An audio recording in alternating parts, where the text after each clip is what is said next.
Olá, sejam todos muito bem-vindos a mais uma palestra da ACIPEC, Associação Internacional de Pesquisas da Conscienciologia.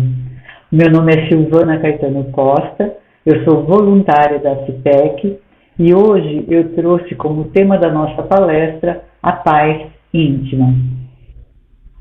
A ACIPEC é uma instituição independente de pesquisa, estudos e ensino fundamentados prioritariamente na Conscienciologia. Ela é uma associação sem fins lucrativos e a sua sede fica na cidade de Jundiaí, em São Paulo. Para saber mais sobre a ACIPEC e as suas atividades, acessem o nosso site, o nosso portal acipec.org. A partir de lá, você também terá acesso à nossa lojinha virtual, Evolua Up, onde você pode adquirir vários livros escritos por voluntários da ACIPEC e também cursos, em média 40 cursos desenvolvidos pela ACIPEC, realizados mensalmente EAD sobre os temas da Conscienciologia num projeto denominado Conscienciologia no Cotidiano, que visa trazer os temas, as premissas da Conscienciologia para serem aplicadas no nosso dia a dia. E o que é a Conscienciologia? A Conscienciologia foi um termo proposto pelo médico e pesquisador brasileiro Valdo Vieira em 1981 para definir a nova ciência dedicada ao estudo da consciência. Ela considera todos os veículos da manifestação, as múltiplas dimensões, as múltiplas vidas e a evolução consciencial. E também procura responder questionamentos como: de onde eu vim, para onde eu vou e o que eu estou fazendo aqui nesse planeta. E quem é a consciência? A consciência somos todos nós. Sou eu, são vocês que estão assistindo essa palestra, seu pai, sua mãe, seu pet, seu vizinho.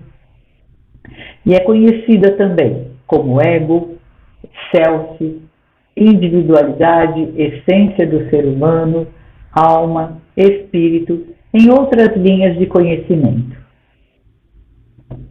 A Conscienciologia trabalha com hipóteses e se utiliza de um modelo de estudo para pesquisar a consciência a partir de determinadas premissas. São elas, a primeira delas, a autoexperimentação, que se fundamenta no princípio da descrença, que é um princípio básico da Conscienciologia, que diz o seguinte, que você não deve acreditar em nada, nem aceitar uma ideia sem a devida reflexão, mas sim submetê-la a uma análise crítica e racional, seguida, se possível, de experimentação pessoal, como um recurso para a comprovação própria daquilo que lhe foi informado, e assim, podendo verificar se essas ideias fazem sentido ou não para você. Esse texto foi retirado do livro Assistência Energética Planetária, APROCIM, escrito por um grupo de aproximadores voluntários, participantes da referida técnica de transmissão de energias ao planeta, realizada semanalmente desde 2003 pela ACIPEC. Outra premissa trazida pela Conscienciologia é a holossomática, que admite a existência de 4 corpos ou veículos de manifestação da consciência. São eles, deitado aqui nessa cama, o corpo físico, chamado na Conscienciologia de soma. Na vigília física, a gente vê apenas o corpo físico, mas acoplado a ele existem mais 3 outros corpos. O primeiro deles é o energossoma, ou o corpo energético, o corpo das nossas energias, que dá vida ao corpo biológico. O segundo é uma réplica exata do nosso corpo físico, o nosso corpo emocional, denominado pela Conscienciologia de psicossoma, ligado energeticamente ao corpo físico e conhecido em outras linhas como perispírito, corpo astral.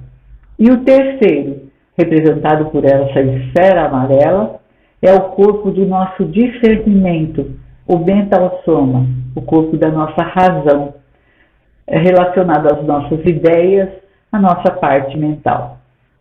Cada um desses corpos se manifesta em dimensões diferentes. O corpo físico se manifesta nesse planeta onde estamos.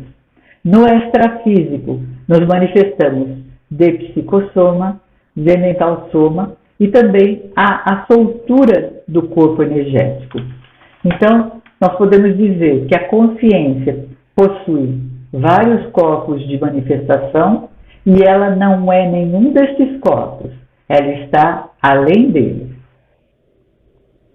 A multidimensionalidade vai estudar as várias dimensões que a consciência pode se manifestar. Se a consciência atua com vários corpos em diferentes dimensões, então ela é uma consciência multidimensional.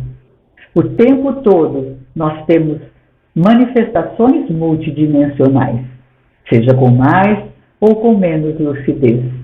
Às vezes, podemos perceber mais através, por exemplo, de um fenômeno de clarividência, onde você vê uma consciência que já não tem mais o corpo físico, já passou pela morte. Ou ainda, uma clareaudiência, onde você ouve as consciências extrafísicas.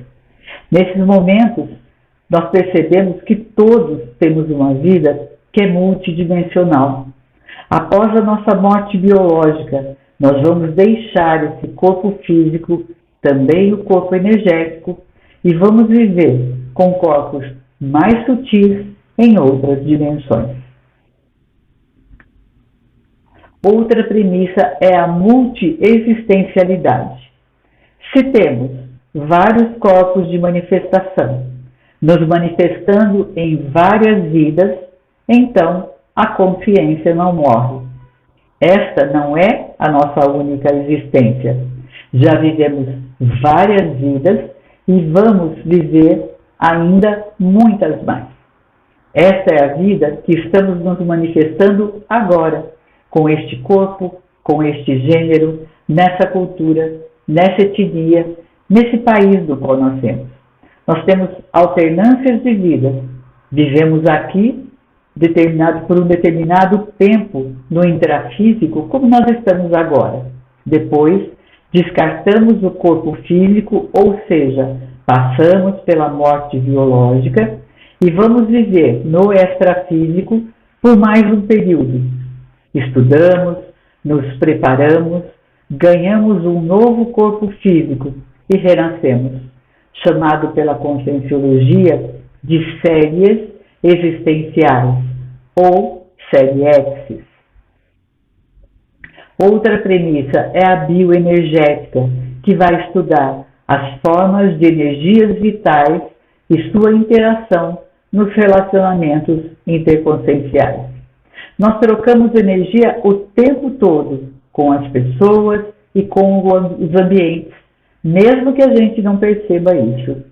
O nosso corpo energético é a interface com o nosso corpo biológico. É ele quem tem a vitalidade. No momento em que este corpo energético sofre uma ruptura total, isso é chamado de morte biológica, ou de soma, descarte do soma. E por fim, eu trouxe a última premissa aqui, que é a cosmoética.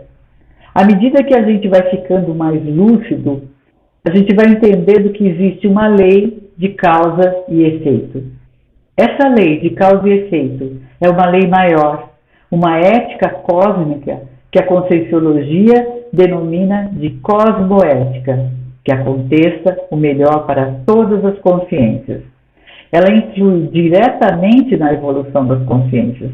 A partir do que nós pensamos, sentimos e agimos, nós vamos emitindo uma onda que irá nos conectar com pessoas que estão na mesma frequência. A unidade de medida da cosmoética é a incorruptibilidade. Ela também pode ser entendida como o amor e o respeito universais. Para iniciar o tema da nossa palestra, eu trouxe aqui uma frase do professor Valdo Vieira, retirado do tratado Homo Sapiens Pacíficos, que diz o seguinte: acima de todos os argumentos, importa enfatizar: quem busca a paz na vida exterior tem o endereço errado. A verdadeira paz íntima não se perturba com a explosão do maior vulcão nas proximidades. Todos nós procuramos a paz, queremos a paz, porém ela nos parece cada vez mais distante. E isso acontece porque essa busca da paz é feita fora de nós. Nós buscamos, queremos a paz, esperando que o outro se modifique. A condição verdadeira, pacificadora, vem de dentro de cada um de nós.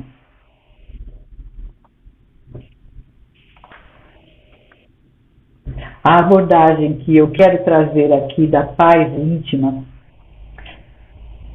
é de como os nossos pensamentos, sentimentos e as nossas reações diárias interferem nessa conquista da nossa autopacificação. Qual a maneira que a gente se manifesta no dia a dia? Como nós reagimos com as diferentes situações que vivenciamos, especialmente aquelas de muito estresse. O pensamento patológico é a munição da guerra energética. O pensar mal de si mesmo e também do outro é mais destrutivo do que o disparo de um canhão. Identificar a forma, a maneira como a gente se manifesta é fundamental se queremos buscar a autopacificação. Lembrando que os nossos conflitos começam sempre internamente e acabam repercutindo externamente no outro. E nós temos por hábito terceirizar nossa responsabilidade, nos vitimizando e culpando o outro por tudo de mal que nos acontece.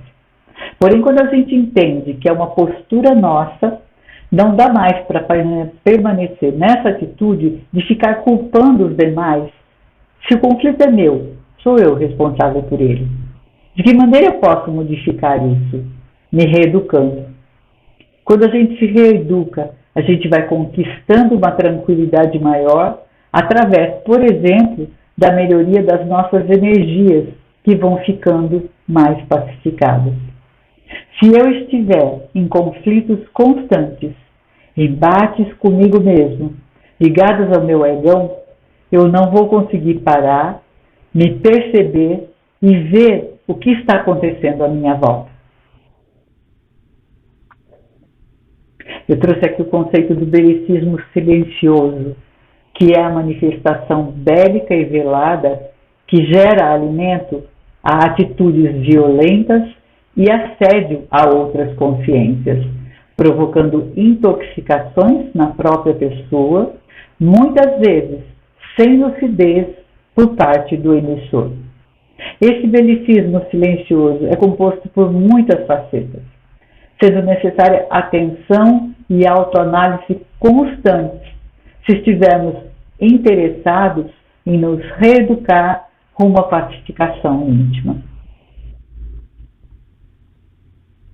Alguns exemplos de belicismo silencioso: o pensar mal dos outros, a sedução por filmes e séries violentos, o gosto por lutas, a exemplo do MMA, o apreço em assistir ou ouvir brigas de vizinhos, o humor ácido, ofensivo, sempre provocando as pessoas, e a satisfação malévola, que é o prazer em ver o outro se dar mal. A gente tem que se observar o tempo todo, tentando eliminar esses traços com os quais nós não queremos e não precisamos mais atuar. Nós temos que nos apoderar, nos assenhorar das nossas emoções. Ou dominamos as nossas emoções ou nós seremos dominados e engolidos por elas. Eu trouxe aqui para as nossas reflexões algumas situações que todos nós nos deparamos no dia a dia e para a gente tentar refletir sobre elas e de que forma a gente poderia enfrentar melhor, né? No trânsito, no primeiro exemplo, não falta para ninguém exemplo de trânsito, né? A gente, por exemplo, leva uma fechada e aquilo deixa a gente muito alterado. O sangue sobe na cabeça e independente da gente reagir ou não, a vontade é sempre de dar o troco, né? Certa vez aconteceu comigo e o carro que me fechou parou no próximo semáforo, o senhor abriu o vidro e me pediu desculpas. Aquilo foi um balde de água fria para mim, porque eu estava muito alterada, ainda tremendo pelo susto, né? E eu fui embora pensando, nossa, eu não posso reagir dessa forma, né? Qualquer um pode se distrair por um segundo e fechar uma outra pessoa. Eu tenho que ser capaz de dominar esses instintos em momentos de tensão. Os conflitos mais sérios, no trânsito principalmente, né, surgem de pequenas divergências como essa. Você quer reagir, você quer revidar, e a violência é muito grande. Então, a nossa parte é tentar reagir da melhor forma possível, né? Nos lembrando que toda violência vai levando as pessoas à desumanização. Na convivência, a verdadeira pacificação é conquistada quando a gente convive com situações diversas. Ela não é ausência de conflito. Às vezes nós vemos situações onde as pessoas brigam o tempo inteiro, não conseguem conviver sem brigar. Mas existem também aquelas outras situações onde as pessoas não brigam, né? Porém alimentam raiva, mágoa, ranço da outra pessoa. Num ambiente onde tudo é velado. Elas não se sentem bem ali, vivem numa zona de conforto patológica com medo de mudar uma situação ruim, com a qual já estão acostumadas a conviver, denominado isso de uma pseudo-harmonia, né? A condição da paz é totalmente diferente disso, onde você pode produzir, você se sente bem, existe uma harmonia, uma confiança e um nível de afetividade entre as pessoas. Não é possível a gente criar paz dentro da gente se desconfiamos de todos, se reagimos a tudo, se tiramos conclusões precipitadas e acreditamos que as pessoas estão sempre tentando nos prejudicar. Como é possível alcançar paz tendo essa semente dentro de nós, de atacar, de desconfiar, de guardar mágoa? Nós precisamos identificar esses traços e trabalhar para tentar modificá-los. A reatividade. Quando a gente se depara com pessoas muito explosivas, nós devemos tentar nos manter o mais calmo e o mais tranquilo possível, independente da situação que se apresenta. Por exemplo, se eu sou mal atendida num estabelecimento qualquer, a minha reação imediata é de retrucar. Eu posso, ao invés disso, parar, respirar fundo e relevar. Eu não sei o que está por trás das ações daquela pessoa. Eu não sei as histórias pelas quais ela está passando. E por isso é necessário ser paciente, ser benevolente, não julgar e tentar compreender, evitando assim de entrar nessa armadilha que é a reatividade. Nós queremos dar o troco na mesma moeda o tempo todo. Cabe também uma outra reflexão. Quantas vezes nós atiramos conclusões precipitadas? Pensamos, por exemplo, eu tenho certeza absoluta que aquela pessoa está tentando me prejudicar. Depois de um tempo, nós descobrimos que estávamos totalmente errados. Não era nada do que estávamos pensando. Então, há uma enorme possibilidade de estarmos equivocados e limitados em nossos pontos de vista. Portanto, nós precisamos de novas visões, novos raciocínios para crescer, para evoluir e para nos pacificar. o respeito ao diferente. Eu trouxe aqui do Léxico de Orto Pensata, do professor Oswaldo de Vieira, a frase: segundo a evolução consciencial, nós temos de conviver com consciências que alimentam ideias incompatíveis com as nossas. Por isso, carecemos de muita compreensão fraterna, paciência e autorreflexões constantes, a fim de vivermos exemplificando a diplomacia cosmoética máxima. Às vezes, a gente se irrita com uma pessoa por ela estar fazendo algo do qual não gostamos ou não concordamos. É preciso compreender. Se nós continuarmos nessa irritação e nesse antagonismo, dificilmente conseguiremos compreendê-la ou mesmo ajudá-la. Com certeza, nós também irritamos muita gente. Nós temos que começar a pensar diferente. Lembrando que nós somos resultados de muitas existências e de diversas escolhas, nem sempre muito positivas. Quando a gente decide se conhecer mais, se observar mais e ver a maneira de pensar e de reagir aos fatos e situações no nosso dia a dia, nós vamos saindo do automático, saindo da robotização e trazendo as nossas atitudes para mais racionalidade.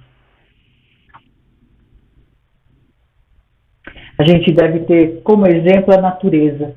Ela nos ensina que a sustentabilidade se dá pela convivência, pela diversidade das espécies. Nós temos que aprender a tolerar o diferente, enquanto não somos capazes de compreendê-lo. A tolerância vem sempre num primeiro momento. Por exemplo, se eu sou uma pessoa de pavio curto, antes de explodir eu vou respirar fundo, vou parar, pensar e determinar. Eu vou tentar me controlar. Esse é o início do autodomínio, da mudança que a gente pretende colocar na nossa vida rumo à autopacificação.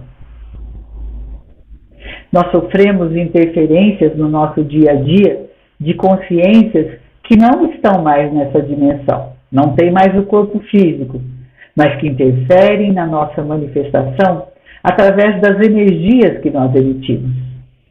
Essas afinidades ocorrem sempre multidimensionalmente, isto é, intensificam e alimentam as manifestações assediantes geradas por consciências, que são consciências extrafísicas com o mesmo perfil nosso. Se eu estiver, por exemplo, com muita raiva, com certeza eu terei companhias de consciências raivosas.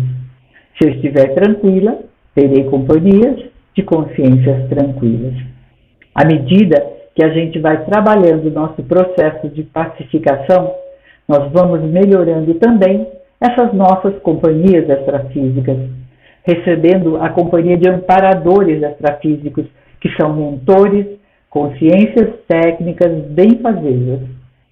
Se desejamos atingir a pacificação íntima, temos que mudar o nosso comportamento diário, parar de pensar mal das outras pessoas para nos desconectar dessas companhias extrafísicas que vibram em padrão patológico. Não tem como eu ter pacificação íntima pensando mal dos outros. É incompatível. Nós temos o hábito de pensar mal dos outros há muitas vidas, mas agora a cosmoética nos convida a desejar o melhor para todos. Como é a nossa comunicação diária? Ela é mais pacífica ou ela é mais violenta?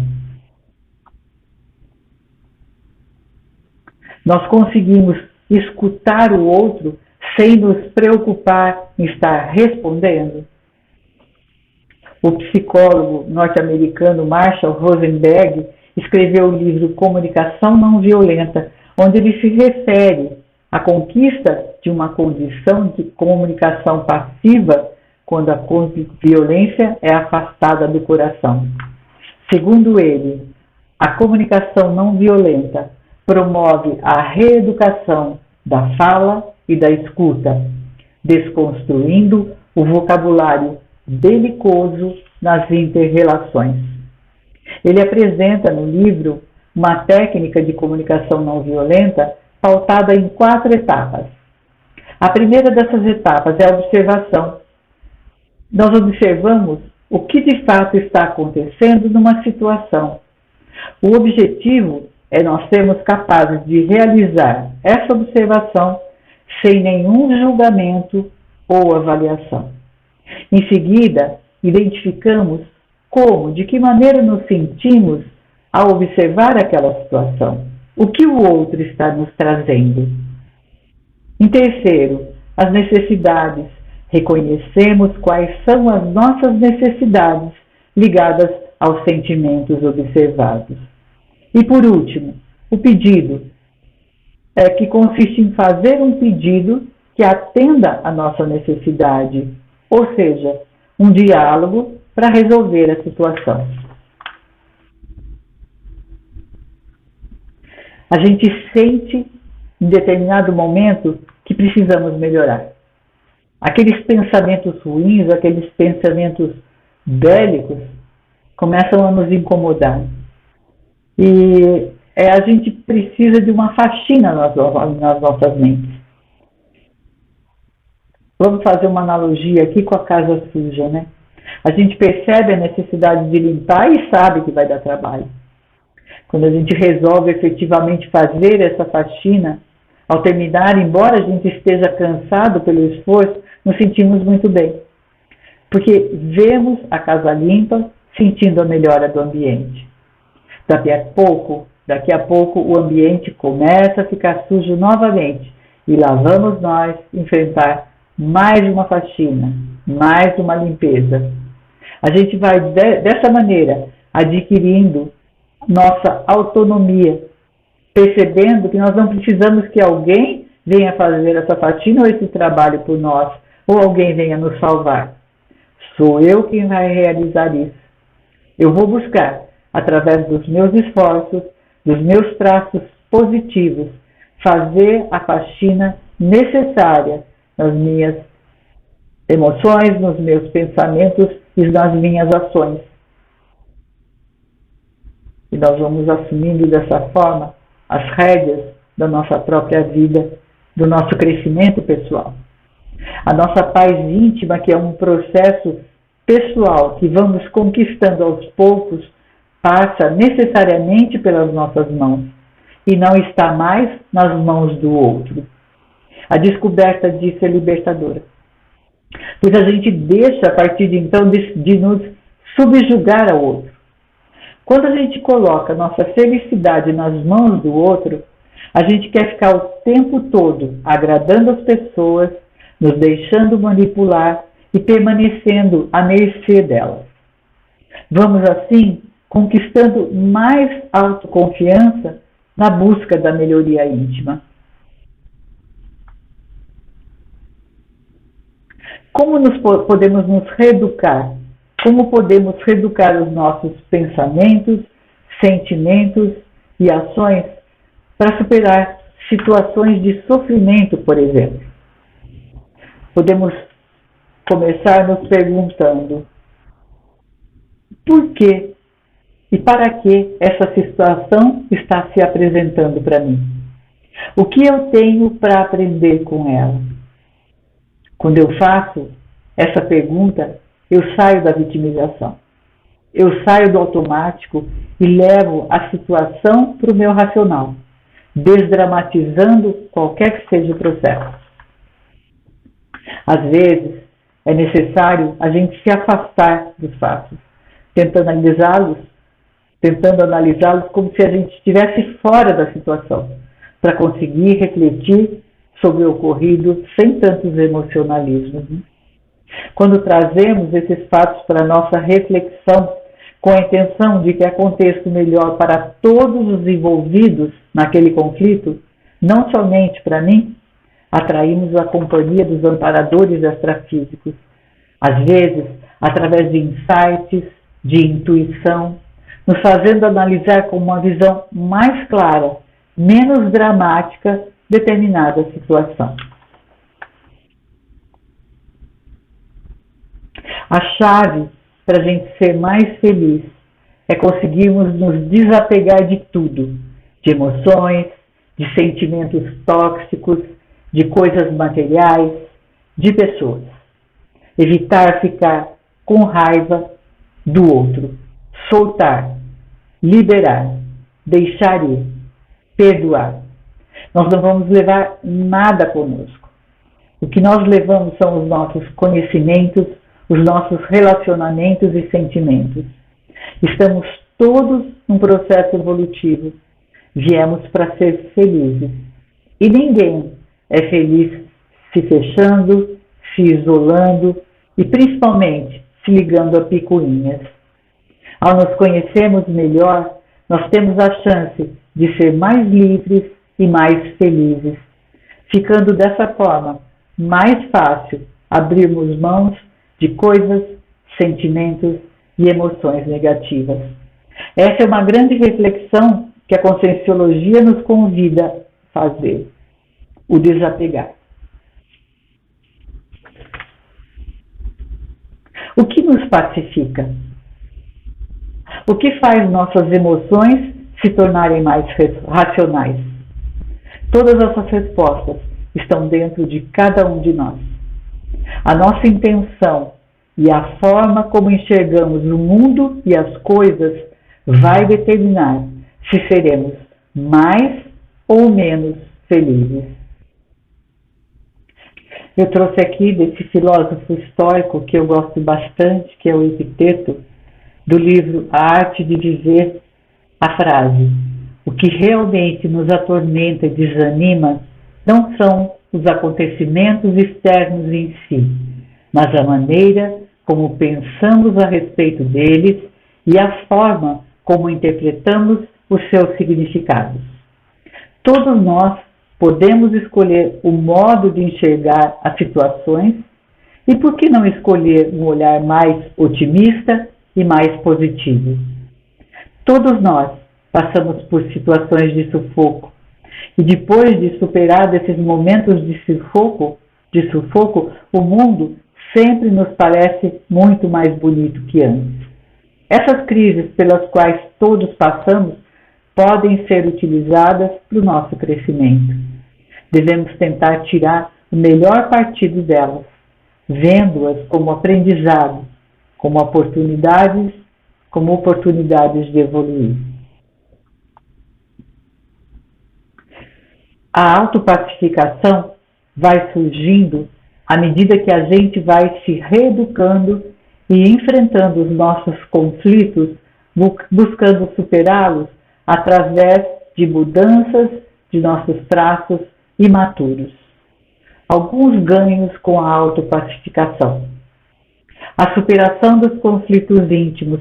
Eu começo a enxergar os conflitos de outra forma, sem dramatização, sem vitimização e como oportunidade de evolução. A aquisição de estofo energético. Eu vou adquirindo mais experiência e dessa forma eu vou qualificando as minhas energias. A pacificação íntima levando à pacificação grupal. Se eu estiver em paz, eu vou transmitir isso ao meu grupo de convívio. A expansão da capacidade assistencial. Com as energias mais pacificadas, eu consigo assistir melhor às outras consciências. A qualificação da convivialidade multidimensional. Pela lei da atração, eu passo a ter companhias mais qualificadas e também, através do meu exemplo de acalmia, de tranquilidade, eu posso esclarecer consciências a seguirem o mesmo caminho de paz. O convívio mais próximo com consciências de alto nível evolutivo. À medida que eu for me pacificando, eu vou tendo as companhias de amparadores extrafísicos que estarão trabalhando comigo na assistência a milhares de consciências necessitadas desse nosso planeta tão doente. E eu vou deixar aqui um convite para todos, que é: vamos olhar para dentro de nós, nos esforçar mais por atitudes de bondade, de fraternidade, de generosidade para com todas as consciências, não só para aquelas que têm o mesmo ponto de vista que eu. Atuemos como multiplicadores da paz no planeta. Para encerrar, eu vou deixar essa frase do William James. A grande revolução da nossa geração é a descoberta de que os seres humanos, modificando as atitudes interiores das suas mentes, podem modificar os aspectos exteriores das suas vidas. A minha gratidão, meu muito obrigado a todos vocês que se disponibilizaram em assistir essa palestra. Eu peço que, se gostaram da palestra, deem um like, deixem seus comentários, seus questionamentos e considerem a possibilidade de se inscrever no canal da CITEC. É muito importante para todos nós. Meu muito obrigada e um abraço a todos.